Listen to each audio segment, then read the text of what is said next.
ইরানের সঙ্গে যুদ্ধে যুক্তরাষ্ট্র ও ইসরায়েলের ক্ষয়ক্ষতি এতটাই বেড়েছে যে যুদ্ধ বন্ধ করতে মরিয়া হয়ে উঠেছে ট্রাম্প প্রশাসন। তবে ইরানের গুরুত্বপূর্ণ নেতাদের পরিকল্পিতভাবে হত্যা করায় এবার শত্রুদের ওপর চরম ক্ষেপেছে ইরান। এমনকি তারা আর শান্তি চায় না, বরং এই যুদ্ধের শেষ দেখে ছাড়বে বলেও হুমকি দিয়েছে ইরানের ইসলামী বিপ্লবী গার্ড বাহিনী। এছাড়াও ইরানের পাশে পরমাণু শক্তিধর দেশ হিসেবে পাকিস্তান, উত্তর কোরিয়া, চীন ও রাশিয়া দাঁড়ানোয় আর নিজেদের অস্ত্র ফুরিয়ে আসায় কার্যত দেয়ালে পিঠ থেকে গেছে ট্রাম্প নেতানিয়াহু বাহিনীর।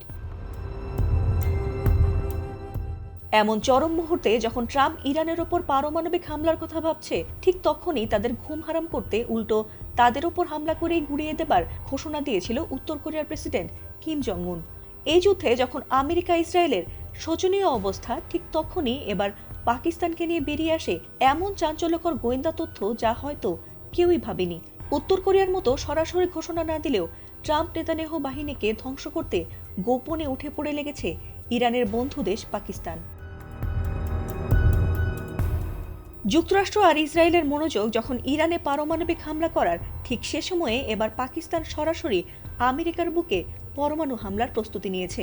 এমনকি তাদের দেশ থেকে সরাসরি হামলা করতে সক্ষম আন্তঃমহাদেশীয় ব্যালিস্টিক ক্ষেপণাস্ত্র আইসিবিএম বানাচ্ছে বলে দাবি করেছে আমেরিকান গোয়েন্দা সংস্থা। পাকিস্তান ও আফগানিস্তানের মধ্যে চলমান যুদ্ধ অবস্থায়ও তারা ইরানের পাশে দাঁড়াতে ভোলেনি। আর তাই পাকিস্তানকে সবচেয়ে বড় পারমাণবিক হুমকিগুলোর মধ্যে অন্যতম বলে মনে করছে যুক্তরাষ্ট্র।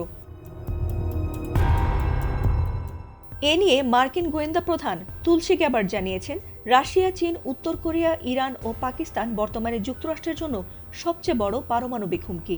এছাড়াও সিনেট ইন্টেলিজেন্স কমিটির সামনে সাক্ষ্য দেওয়ার সময় গ্যাবার্ড বলেন, গোয়েন্দা সংস্থাগুলোর মূল্যায়ন অনুযায়ী রাশিয়া, চীন, উত্তর কোরিয়া, ইরান ও পাকিস্তান পারমাণবিক ও উন্নত ক্ষেপণাস্ত্র ব্যবস্থা নিয়ে গবেষণা ও উন্নয়ন করছে, যা দিয়ে আমেরিকাকে সহজেই আক্রমণ করা যায়। এছাড়াও উত্তর কোরিয়ার আইসিবিএম ইতোমধ্যেই মার্কিন মাটিতে পৌঁছতে পারে। আর তাই এসব দেশের সঙ্গে সুসম্পর্কের ফলে পাকিস্তানও এবার নিজ দেশ থেকে দূরপাল্লার ক্ষেপণাস্ত্র দিয়ে আমেরিকাকে তছনছ করার মিশনে নেমেছে বলে জানিয়েছেন মার্কিন গোয়েন্দারা। ফাতিমা সুলতানা, এটিএন বাংলা।